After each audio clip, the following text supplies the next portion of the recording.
Selamat siang teman-teman, kembali berjumpa dengan podcast Bina Berdaya Bangsa. Kali ini dengan saya Eko dan narasumber kita Kak Friska. Halo, apa kabar Kak Friska? Halo Eko, kabar baik. Ya, wah syukur ya Kak Friska, semoga teman-teman di luar sana juga selalu dalam keadaan yang baik. Nah, Amin, amin. amin. Di podcast kali ini kita akan membahas salah satu bentuk bahasa kasih, yaitu bahasa kasih kata-kata dukungan. Nah, kira-kira teman-teman di luar sana, apakah sudah tahu apa itu bahasa kasih? Kalau teman-teman belum tahu apa itu bahasa kasih, silahkan cek kolom deskripsi untuk mengetahui apa itu bahasa kasih.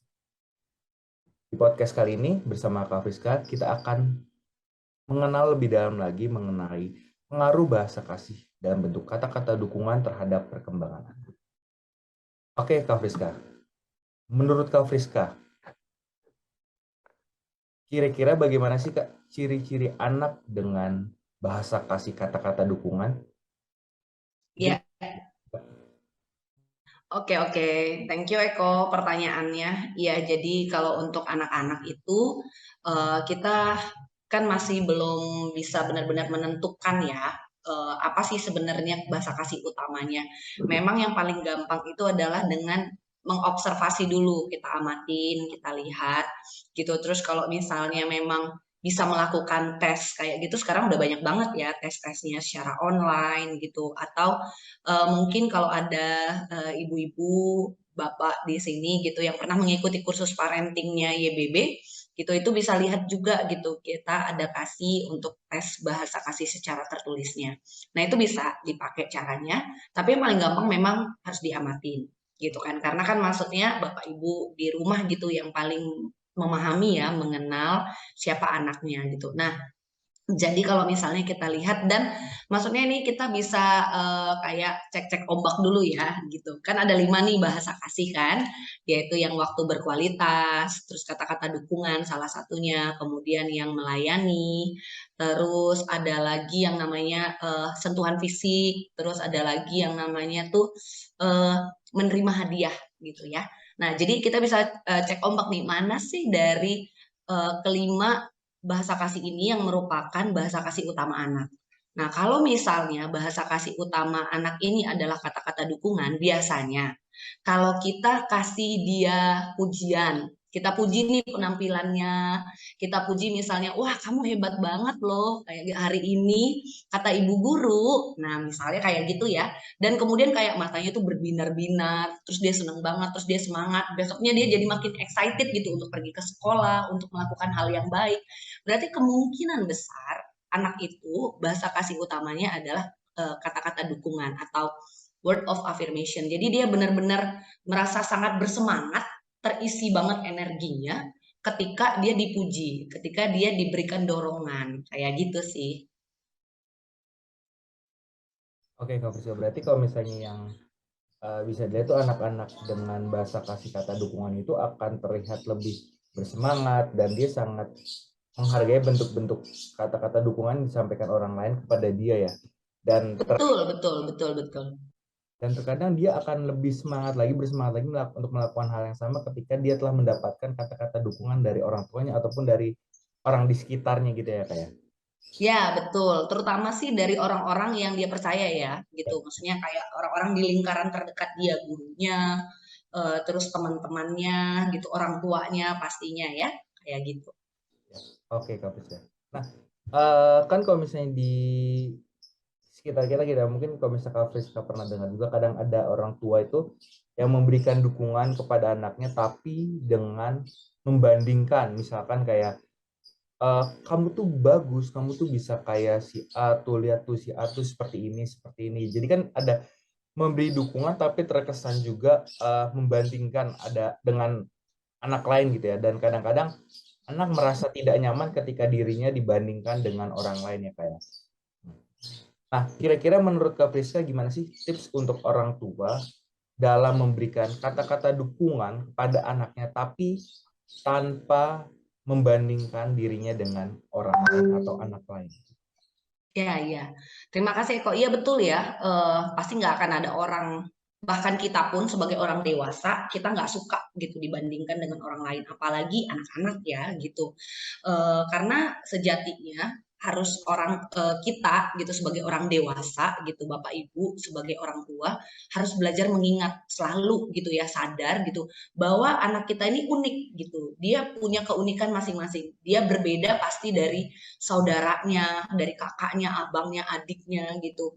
Bahkan kalau misalnya anak kembar sekalipun, mereka berbeda gitu ya. Jadi mereka punya keunikan atau ciri khasnya masing-masing. Nah, ciri khas atau keunikan inilah atau kebaikan inilah atau kekhususan inilah yang menjadi fokus ya gitu untuk kita puji, untuk kita dorong gitu sama untuk anak-anak yang memang punya bahasa kasih kata-kata dukungan kayak gitu atau word of affirmation ini gitu. Jadi kalau buat anak-anak ataupun orang dewasa sekalipun gitu yang dia memang punya bahasa kasih utamanya adalah kata-kata dukungan, jadi itu kata-kata meremehkan, kata-kata membandingkan, kata-kata negatif, terus kata-kata yang menjatuhkan, itu sangat menyakiti hati mereka ya gitu, sangat membuat mereka tuh down banget gitu, benar-benar turun gitu, benar-benar kayak aku mati aja deh gitu, mungkin bahkan sampai se ekstrim itu kayak gitu. Jadi karena ngerasa kayak dirinya nggak berguna, ngerasa dirinya kayak, oh oke berarti dia lebih baik daripada aku, oh oke berarti usahaku belum oke banget nih, kayaknya penampilan aku nggak bagus dan segala macam kayak gitu. Jadi kita fokus sama apa yang sudah menjadi usahanya gitu. Apa yang menjadi misalnya nih contoh si anak gitu ya. Saya pernah punya anak murid gitu. Saya pernah mengajar dulu Eko. Terus saya pernah punya anak murid gitu. Kalau saya perhatikan gitu, dia seneng banget gitu nulis surat ya gitu, ngasih ke saya gitu kan. Terus kayak kasih, "Miss, I love you," gitu. Kalau anak-anak tuh kan serunya gitu ya, anak TK, anak SD gitu kan. Anak SD sih terutama yang udah bisa nulis gitu ya. Jadi kalau anak TK memang sih, kalau anak TK tuh biasanya langsung verbal gitu ya. Dia secara diucapkan langsung gitu karena belum bisa tulis. Tapi ada beberapa anak SD yang udah mulai bisa menulis gitu. Nah, mereka biasanya suka ada tuh anak-anak murid saya dulu tuh suka tulis gitu surat, "Miss, I love you, Miss, terima kasih ya hari ini gitu udah mengajar saya dengan sabar," kayak gitu. Nah, berarti dari situ kita bisa lihat gitu bahwa oh ini anak bahasa kasihnya adalah sepertinya bahasa kasih utamanya adalah kata-kata dukungan. Lain kali saya datang ke dia ketika dia misalnya nih contoh, dia nggak bisa mengerjakan soal atau PR dia gitu atau misalnya dia ketinggalan buku pelajarannya gitu. Saya akan pertama akan mencari tahu dulu ya, kenapa kamu nggak kerjakan PR atau kenapa kamu nggak bisa gitu, saya bilang. Terus dia akan kasih tahu lalu saya bilang, oh ya nggak apa-apa gitu kan, kamu udah berusaha ya gitu. Boleh Miss Ika ajarin kamu gitu, boleh Miss Ika iniin kamu gitu. Jadi dia bilang kan, iya iya mau Miss gitu. Jadi kita lihat usahanya gitu. Kita harus amatin ya gitu bahwa nih anak udah berusaha gitu kan, tapi dia belum bisa nggak apa-apa gitu kan. Jadi yang kita hargain adalah oh Miss Ika udah lihat kamu berusaha karena dia menunjukkan ya gitu pekerjaan dia gitu kan. Ini Miss aku nggak ngerti caranya gitu kan. Jadi saya datang sama dia lalu bantu dia tolong dia untuk ngasih tahu oh ini yang kurang tepatnya gitu. Nah next time dia jadi dan dia jadi punya semangat ya energi untuk kayak mencari lebih gitu. Nah, jadi kayak, oh iya ya, ini yang salah ya Miss, kayak gitu kan. Oh ya, lalu untuk soal yang berikutnya dia coba kerjakan dengan cara yang sama gitu kan. Dan dia bisa dapat hasilnya ketika dia dapat hasilnya. Miss aku bisa loh gitu dapat jawabannya gitu kan. Wah, hebat banget ya. Benar benar benar kamu udah luar biasa ya seperti yang tadi kamu udah kerjakan. Jadi itu usaha yang sudah dia lakukan. Kadang-kadang memang hasilnya mungkin kalau misalnya contoh misalnya kalau dia salah lagi atau dia kurang tepat lagi mengerjakannya atau dia belum sempurna lah seperti yang menurut kita seharusnya gitu ya orang dewasa gitu. Yang kita lihat, yang kita puji, yang kita dorong adalah usaha dia gitu yang kita lihat itunya gitu. Jadi jangan langsung kayak melihat hasilnya harus kayak begini A B C D gitu ya menurut standarnya kita gitu. Kadang-kadang kita sebagai orang dewasa harus belajar gitu ya untuk kayak menghargai gitu ya, mendukung dia dalam usahanya. Sama lah kayak misalnya waktu anak bayi gitu kan, terus dia mulai belajar berjalan, dia jatuh berkali-kali kan mamanya bilang, kan mamanya nggak langsung bilang, kan nggak langsung bilang kan, kayak misalnya kan, ya ampun gitu aja kamu nggak bisa gitu kan nggak langsung bilang gitu kan gitu tapi nggak apa-apa ayo berdiri lagi kamu pasti bisa nah itu dan anak-anak biasanya jadi lebih kan terpacu, semangat lagi gitu. Cuma kadang-kadang ketika anak makin lama makin bertumbuh, banyak hal yang dia tahu, dia banyak belajar di sekolah, kita sebagai orang tua ataupun orang dewasa kadang-kadang mengharap harusnya dia udah tahu dong yang kayak gitu, masa gitu aja nggak tahu. Nah ini yang perlu kita kurangin ya gitu, yang benar-benar perlu kita bukan kurangin, bahkan hilangkan gitu, nggak boleh gitu. Karena setiap anak itu unik, dia punya waktu belajarnya masing-masing gitu ya. Dia punya durasi belajarnya masing-masing, cara tangkap, daya tangkapnya juga berbeda-beda. Nah, itu yang kita hargain, bagaimana dia berusaha gitu dengan kemampuan yang ada padanya. Seperti itu sih menurut saya. Oke, sangat jelas Kak Puspa, berarti memang bagi orang tua ya supaya bisa tetap memberikan motivasi kata-kata dukungan pada anak tanpa harus membandingkan, itu lebih fokus pada usahanya, lebih mencoba untuk mengapresiasi apa yang telah dilakukan anak, melihat prosesnya dan tidak terlalu fokus pada hasilnya bagaimanapun hasilnya, tapi tetap hargai usaha yang dilakukan oleh anak gitu. Betul. Tentunya dengan tidak membandingkan diri anak dengan anak yang lain, karena kan setiap anak itu unik dan berbeda-beda gitu ya. Betul.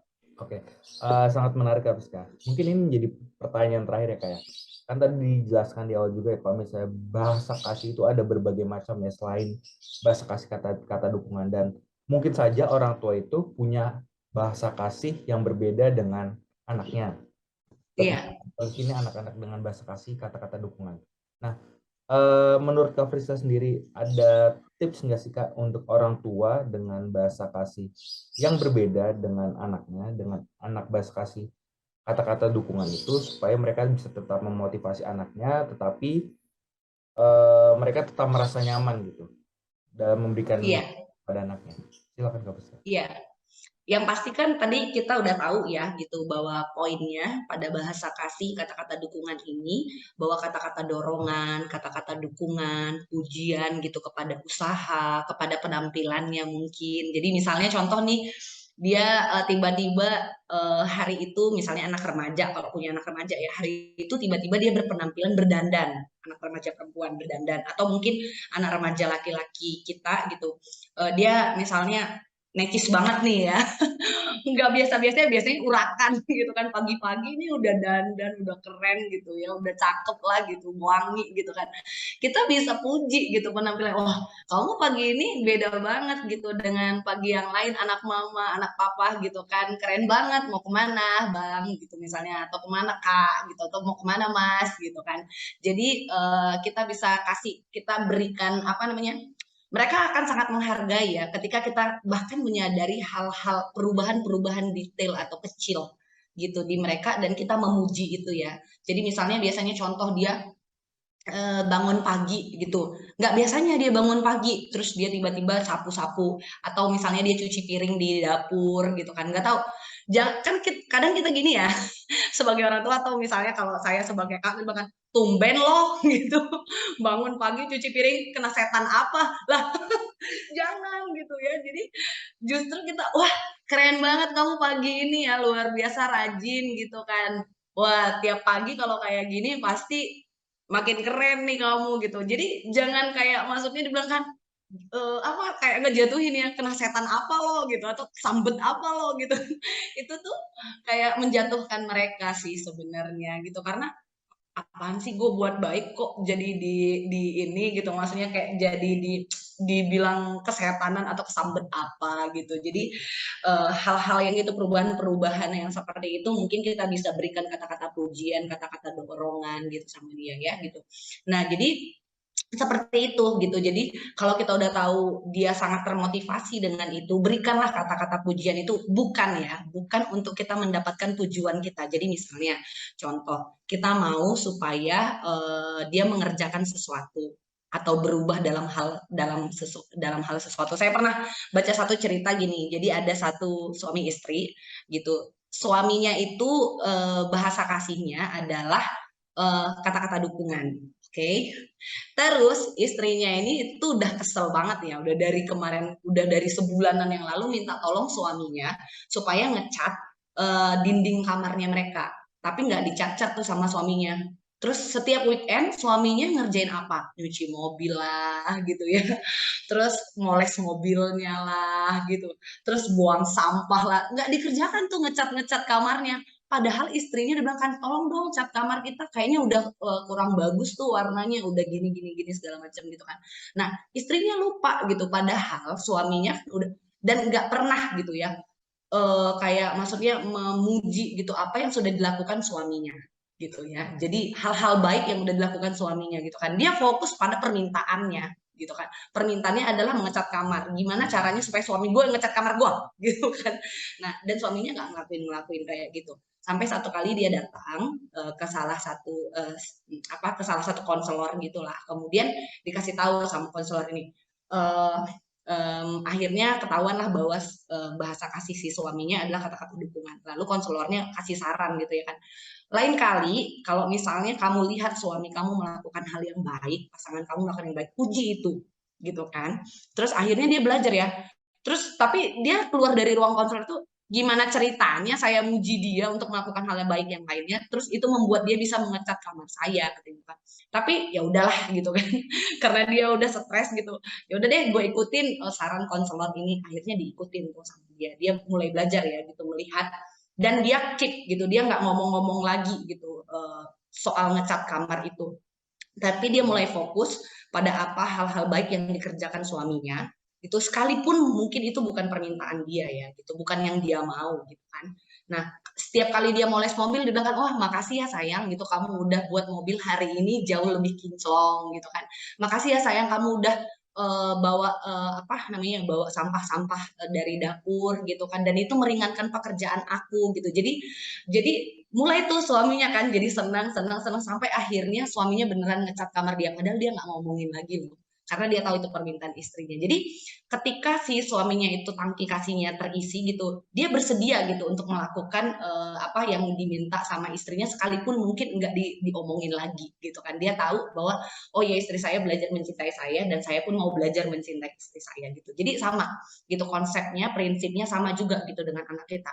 Kadangkala kita pengen anak kita melakukan A, B, C, D gitu. Tapi ada waktunya di mana dia memang kayak nggak pengen kayak gitu ya, gitu. Nah, dia melakukan hal yang lain gitu, tapi baik gitu. Misalnya kita minta dia, ayo kak, kamu bantu mama ya gitu. Misalnya tolong angkatin jemuran gitu kan. Tapi dia melakukan hal yang lain. Misalnya dia melakukan mencuci piring gitu. Dia misalnya buang sampah dan segala macam itu. Kita bisa puji di situ kan, kak kamu hebat banget ya dek, kamu hebat banget loh gitu, makasih udah bantu mama ya gitu, cuci piring, makasih ya udah bantu papa bawain air putih setiap kali papa apa pulang dari kerja atau gimana. Jadi hal-hal baik yang udah dia kerjakan gitu, pujilah itu gitu kan. Kita boleh sampaikan, nah kalau boleh gitu kan, boleh nggak mama minta tolong juga sama kamu, boleh nggak papa minta tolong sama kamu. Nah itu biasanya akan membuat dia jauh lebih, oh iya deh gitu, gue termotivasi karena maksudnya gue pengen gitu menyenangkan mama gue juga gitu, karena apa, tangki kasih dia udah penuh ya gitu. Jadi kasih sayang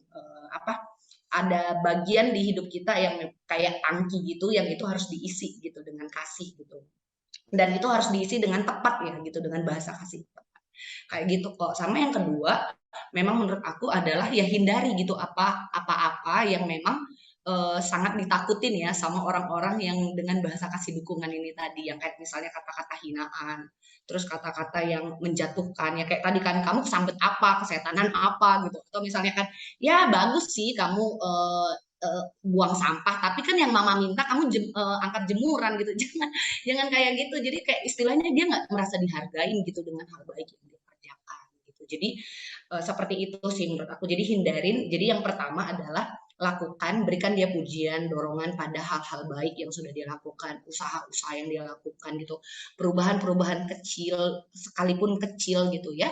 Tapi kalau misalnya itu ke arah yang baik gitu kan, pujilah itu gitu kan, berikan dorongan itu gitu kan, dan hindari betul-betul untuk membandingkan gitu, terus kayak mengecilkan dia gitu, atau mengecilkan usahanya, atau misalnya juga menghina dia, atau menjatuhkan dia, menjelekkan dia gitu.